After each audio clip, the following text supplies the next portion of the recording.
നിരാശങ്ങൾ പങ്കുവെക്കുവാൻ ഞാൻ നിൽക്കുന്നു. സമ്പത്ത് എന്ന് കേൾക്കുമ്പോൾ നമ്മുടെയൊക്കെ മനസ്സിൽ ആദ്യം ഓടിയെത്തുന്നത് സ്വർണവും പണവും കൊട്ടാരങ്ങളുമൊക്കെയാണ്.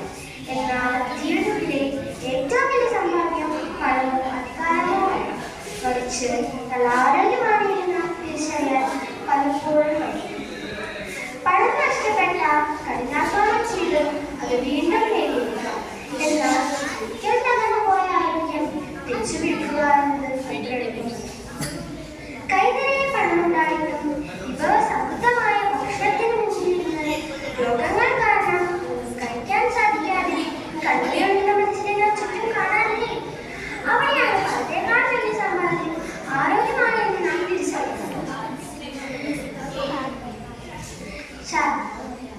ഇന്നത്തെ സുഖലോലം നിറഞ്ഞ ആധുനിക ലോകത്ത് സൗകര്യങ്ങൾ ഏറെ വർദ്ധിച്ചു.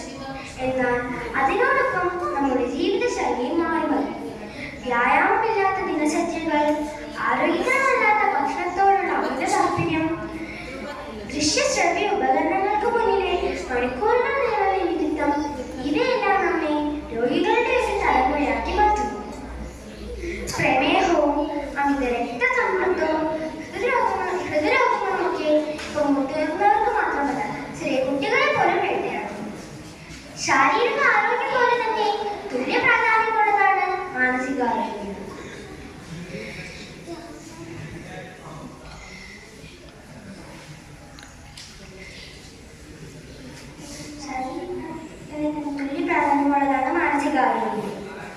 മനസ്സിൽ എപ്പോഴും മാനസിക സമ്മർദ്ദവും ഉത്കണ്ഠയും നിറഞ്ഞതാണെങ്കിൽ നമുക്ക് എത്രയൊക്കെ ശാരീരിക സുഖങ്ങളുണ്ടായാലും ഒരിക്കലും സന്തോഷത്തോടെ ജീവിക്കാൻ കഴിയില്ല.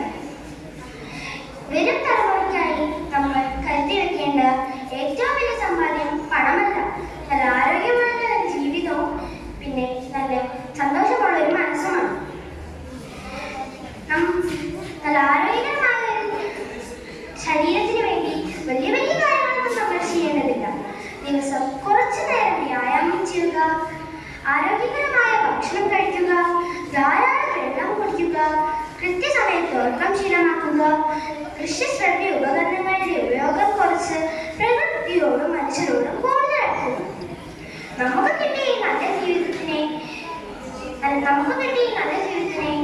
ആരോഗ്യകരമായ ഒരു ശീലങ്ങളിലൂടെ കൂടുതൽ മനോഹരമാക്കാമെന്ന് ഓർമ്മപ്പെടുത്തിക്കൊണ്ട് എന്നെ ശ്രമിച്ച എല്ലാവർക്കും നന്ദി പറഞ്ഞുകൊണ്ട് ഞാനിവിടെ എൻ്റെ വാക്കുകൾ ചുരുക്കുന്നു. നന്ദി, നമസ്കാരം.